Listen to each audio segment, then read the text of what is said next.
நீங்கள் பார்த்து கொண்டு இருப்பது உங்கள் கௌசிக்க ரிவ்யூ. சரி வாங்க வீடியோக்குள்ளே போய் என்னென்ன நடக்க போகுது அப்படின்ற இன்ட்ரெஸ்டிங்கான விஷயத்தை தான் நீங்கள் அந்த வீடியோவில் பார்த்து தெரிஞ்சுக்க போகிறீங்க. அதுக்கு முன்னாடி உங்களுக்கு இன்னொரு இன்ட்ரெஸ்டிங்கான விஷயத்தை பற்றி தாங்க சொல்ல போகிறோம். என்னடா அப்படின்னு சொல்லிட்டு பார்த்தீங்கன்னா, நம்ம கதிரேசன் மறுபக்கம் விஜய் இவங்க ரெண்டு பேரும் ஒரு பக்கம் பேசிகிட்டு இருக்காங்க. இந்த மாதிரி அந்த தீபிகா எதுக்காக ஒரு பக்கம் வெண்பாவே டார்கெட் பண்ணிருக்கேன், எனக்கு ரொம்ப சந்தேகமாக இருக்கு மாப்பிள்ள. எப்படியாவது ஒரு பக்கம் தீபிகா கிட்ட மல்லியை மன்னிப்பு கேட்க சொல்லுங்கள், இல்லைனா மல்லியை வந்து தீபிகாவை எப்படியான சமாதானமான படுத்த சொல்லுங்கள். தேவையில்லாமல் இப்போ வெண்பாவோட லைஃப் ரொம்பவே ஒரு பக்கம் ஸ்பால் ஆகின்னு இருக்குது. எல்லா விஷயத்திலும் ஒரு பக்கம் வெண்பா கிட்ட வந்து இவங்க சண்டை போட்டுனே இருக்காங்க. பேசாமல் வெண்பாவோட ஸ்கூலவே மாற்றிடலாமா, வெண்பா வேறு ஸ்கூலில் சேர்த்திடலாமா அப்படின்னு சொல்லிட்டு நம்ம கதிரேசன் கேட்டுன்னு இருக்காரு. அவங்க பண்ணுற தப்புக்கோசரம் நம்ம பொண்ணோட லைஃப்பை நாம் ஏன் ஸ்பாயில் பண்ணணும்? அவளுக்கு அந்த ஸ்கூல் பிடிச்சிருக்கு, அங்கே தான் நல்லா படிக்கிறா, அது ஃப்ரெண்ட்ஸ் எல்லாருமே செட் ஆகிட்டாங்க. அப்படிப்பட்ட தருணத்தில் இருக்கிற போது அவளை அங்கேருந்து சேஞ்ச் பண்ணால் அது நல்லா இருக்குமா? அது நல்லா இருக்காது அப்படின்னு சொல்லிட்டு சொல்கிற போது நீங்கள் சொல்கிறது எல்லாமே வாசம் தான், ஆனால் அதை ஏற்றுக்கிற மாதிரி இல்லையே, எனக்கே ஒரு பக்கம் மனசு கேட்க மாட்டேங்குது அப்படி இப்படின்னு சொல்லிட்டு கதிரேசன் பேசிகிட்டு இருக்காரு. கதிரேசன் சொல்கிறதெல்லாம் கேட்ட விஜய் ஒரு பக்கம் யோசிக்க ஆரம்பிக்கிறாரு. கதிரேசன் சொல்கிறதுல என்ன தப்பு? அவர் சொல்கிறது எல்லாமே நியாயமாக தான் இருக்குது, கரெக்டான விஷயமாக தான் இருக்குது. கொஞ்சம் யோசிச்சு பார்த்தா தான் என்ன நம்ம அப்படின்னு சொல்லிட்டு யோசிக்கலாமே அப்படின்னு சொல்லிட்டு சிந்திக்க ஆரம்பிக்கிறாங்க. சிந்தனைகள் ஒரு பக்கம் அதிகமாகிட்டு போயிட்டே இருக்குது. இது ஒரு நல்ல விஷயமா தான் இருக்குது. இருந்தாலும் இன்னும் நிறைய ட்விஸ்ட் எல்லாம் ஒரு பக்கம் தர போகிறாங்க. அப்படி என்னடா பண்ண போகிறாங்க அப்படின்னு சொல்லிட்டு பார்த்தீங்கன்னா, நம்ம விஜய் இருக்கார்ல, அவர் தெளிவாக சொல்லிடுறாரு கதிரேசன்கிட்ட என்னென்ன அப்படின்னு சொல்லிட்டு பார்த்தீங்கன்னா, இதோ பாருங்கள், இதுக்கப்புறம் வெண்பாவை அங்கே சேர்த்தலாம் இங்கே சேர்த்தலாம், அந்த வேலையெல்லாம் வேணாம். வெண்பாவுக்கு பிடிச்ச மாதிரி வெண்பா தேவையான ஸ்கூலில் அவள் இருக்கா, இனிமேல் அவளை டிஸ்டர்ப் பண்ண வேணாம், தொல்லை பண்ண வேணாம் அப்படின்னு சொல்லிட்டு ஒரே வார்த்தையில் முடிச்சிடுறாங்க. சரி, இந்த கான்செப்ட் இதோட முடிஞ்சிருச்சா? இதுக்கப்புறம் என்ன நடக்குது அப்படின்னு சொல்லிட்டு பார்த்தீங்கன்னா, கரெக்டாக நம்ம மல்லி இருக்காங்களா, அவங்க இருந்துன்னு போயிட்டு வெண்பா கிட்ட பேசின்னு இருக்கேன். அந்த சமயத்தில் ஐசு இப்போலாம் ரொம்பவே மோசமாக நடந்துருக்கா. அவங்க அம்மா பேச்சை கேட்ட என்ன பண்ணே தெரியலையம்மா, எனக்கு ரொம்பவே ஒரு பக்கம் பயமாக இருக்குது. ஐசுவை பார்த்தாவே ஐசா தேவையில்லாமல் என்கிட்ட சண்டை போடுறா, தேவையில்லாமல் ஒரு பக்கம் பேச்சு வைக்கிறா, என்கிட்ட தேவையில்லாத ஒரு ஆர்கியூமெண்ட்டுக்கு வரா, எனக்கு என்ன பேசுறதுன்னே தெரியல அப்படின்னு சொல்லிட்டு கோபத்தில் பேசின்னு இருக்காங்க. இதுக்கு நடுவில் அடுத்து என்ன பண்ண போகிறாங்க, ஏது பண்ண போகிறாங்கன்னு சொல்லிட்டு தெரியாமல் குழப்பத்தில் ஒரு பக்கம் குழம்பி போயிட்டு இருக்காங்க. சரி, இந்த குழப்பம் மழை ஒரு பக்கம் போயிட்டு இருந்தாலும் அதே சமயத்தில் மறுபக்கம் என்ன நடக்குது அப்படின்னு சொல்லிட்டு பார்த்தீங்கன்னா, கரெக்டாக நம்ம தீபிகா இருக்காங்களா, அவங்க இருந்தாலும் நேராக மல்லி வீட்டுக்கு வராங்க. மல்லியை வந்து இந்த மாதிரி என்ன மல்லி ரொம்ப சந்தோஷமாக இருக்கா போல், ஆனால் நான் சந்தோஷமா இல்லையே, என் பொண்ணவே இந்த ஸ்கூலை விட்டு மாத்திர நிலைமைக்கு பண்ணிட்டல, நான் படித்து சொன்னேன், 1000 டைம் சொன்னேன், 2000 டைம் சொன்னேன், ஆனால் நீ என் பேச்சை கேட்கல, எனக்கான மரியாதை நீ கொடுக்கல. இதுக்கு மேலே என் பொண்ணு அங்கே வச்சுன்னு இருந்தால் அது எனக்கு தான் அசிங்கம். இதுக்கு மேலே என் பொண்ணை நாங்கள் வச்சுனுக்க போதில்ல, என் பொண்ணு அந்த ஸ்கூலில் விட்டு வேறு ஸ்கூலுக்கு மாற்ற போகிறேன் அப்படின்னு சொல்லிட்டு பேசின்னு இருக்காங்க. அதை கேட்டு தான் என்னடா ஆச்சு உங்களுக்கு, என்னடா உங்களுக்கு பிரச்சனை, ஏன்டா இந்த மாதிரி பண்ணுறீங்க அப்படின்ற மாதிரி தான் ஒரு பக்கம் இருக்குது. என்னங்க பண்ணுறது, நடக்கிறதா நடக்கும், அதனால் நம்ம ஒன்றும் பண்ண முடியாதில்ல.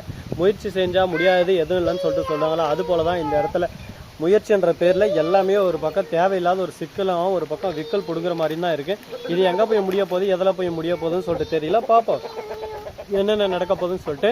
ஐசும் அதே சமயத்தில் வெண்பா கிட்ட பேசுகிறாங்க. அதோ பார் வெண்பா, உன்னாலே என் வாழ்க்கையே நாசமாயிடுச்சு, இனிமேல் உங்ககிட்ட நான் பேசவே மாட்டேன், என் லைஃப்பை ஸ்பாயில் பண்ணிட்டு அந்த ஸ்கூலை விட்டு என்னை மாற வச்சுட்டு இல்லை, என்னை எந்த அளவுக்கு அசிங்கப்படுத்த முடியுமோ அசிங்கப்படுத்தி, கேவலப்படுத்தி, துக்கப்படுத்தி, துயரப்படுத்தி இந்த ஸ்கூலை விட்டு அனுப்புறல அப்படின்னு சொல்லிட்டு ஃபீல் பண்ண ஆரம்பிச்சிடறாங்க. ஐயோ என்னடா ஏதோ குட்டி குழந்தை இப்படி ஃபீல் பண்ணுது, ஃபீல் பண்ணுறதை பார்க்கும்போது நமக்கே ஒரு பக்கம் கஷ்டமாக இருக்குது அப்படின்னு சொல்லிட்டு ஃபீல் பண்ணவும் தோணுது. இருந்தாலும் ஒரு பக்கம் இதெல்லாம் தேவைதான்டா, யார் யார் என்னென்ன பண்ணுறாங்களோ அதுக்கு ஏற்ற மாதிரி தானே அவங்களுக்கு எல்லாமே கிடைக்கும், அதனால இவங்களுக்கு தேவை தான் அப்படின்ற மாதிரி ஒரு பக்கம் யோசிக்க தோணுது. இது எந்த அளவுக்கு ஒரு பக்கம் உண்மையாக அந்த அளவுக்கு ஒரு பக்கம் பொய்யாகவும் இருக்குது. பார்ப்போம் இன்னும் என்னென்னலாம் பிரச்சனை வரப்போகுது, என்னென்னலாம் சிக்கலை கொண்டு வர போகிறான்னு சொல்லிட்டு பொறுத்து வந்து பார்த்தா தெரிய போகுது.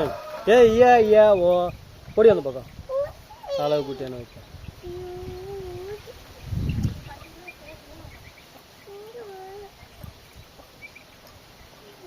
என்னங்க பண்ணுறது. இந்த மாதிரி நிறைய பேர் நிறைய விஷயத்தில் நம்மக்கிட்ட மோதலுக்கும் எல்லாம் வரதான் வருவாங்க. அதெல்லாம் நம்ம பேசவே கூடாது, அதெல்லாம் நம்ம கண்டுக்காமல் நம்மளோட நோக்கம் என்ன, நம்மளோட பாதை என்ன, அதில் தான் நம்ம போய் ஆகணும். அதை தான் நம்ம குறிக்கோளாக எடுத்து அதில் நம்ம போயிடணும். இருந்தாலும் ஒருத்தர் உங்களுக்கு இன்ட்ரோ கொடுக்கலான்னு சொல்லிட்டு நான் விரும்புகிறேன். யார் அப்படின்னு சொல்லிட்டு பார்த்தீங்கன்னா, அவங்க முறைக்கிறதுனால அவங்களோட இன்ட்ரோ இதோட கேன்சல் ஆயிடுச்சு. இதுக்கு மேலே அவங்க இன்ட்ரோவும் தேவையில்ல, ஒரு அவர் கொட்டி தேவையில்ல அப்படின்ற மாதிரி விட்டு தள்ளுவோம். இப்போ வந்து நம்ம தீபக் இருக்கார்ல, அவர் வந்து மல்லிகிட்ட பேசினிருக்காரு, விஜய்கிட்டையும் பேசுனது. பாருங்கள், உங்கள் ரெண்டு பேருக்கும் ஒரு சின்ன ரெக்வஸ்ட்.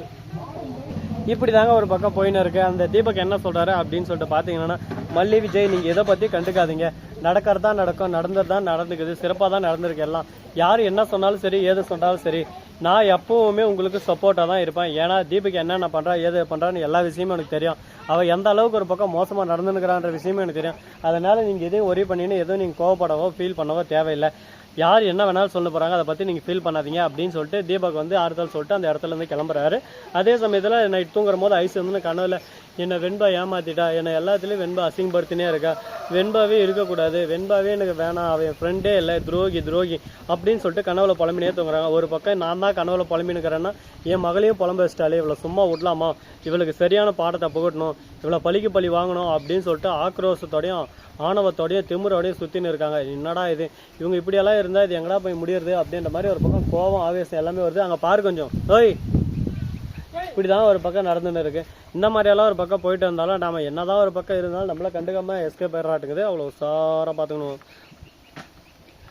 அது மட்டும் இல்லாமல் கரெக்டாக நம்ம தீபக் கேட்குறாங்களா, அவங்க இருந்தால் தீபக்கிட்டே சொல்கிறாங்க, அதை பார்த்தியா என் பொண்ணும் புலம்ப ஆரம்பிச்சிட்டா, எங்கள் வாழ்க்கையே ஒரு பக்கம் நாசனம் பண்ணிட்டு இருக்காங்க, அவங்கள சும்மாவே விடக்கூடாது, அவங்களுக்கு எதனா ஒன்று பண்ணியே தரணும் அப்படின்னு சொல்லிட்டு பேசிட்டு இருக்காங்க. அவங்க பேசுறதெல்லாம் கேட்கும் போது ஒரு பக்கம் கோபமாக வருது, ஒரு பக்கம் ஆவேசமாக வருது, ஒரு பக்கம் ஆத்திரமாக வருது. என்னங்க பண்ணுறது, எல்லாத்தையும் ஒரு பக்கம் சகஜமாக எடுத்துக்கிட்டு பார்த்துக்கலாம்.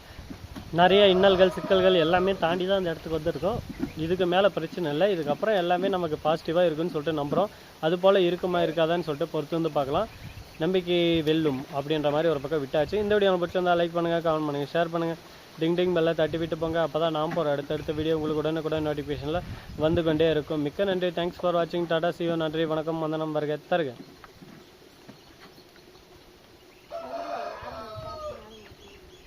ம்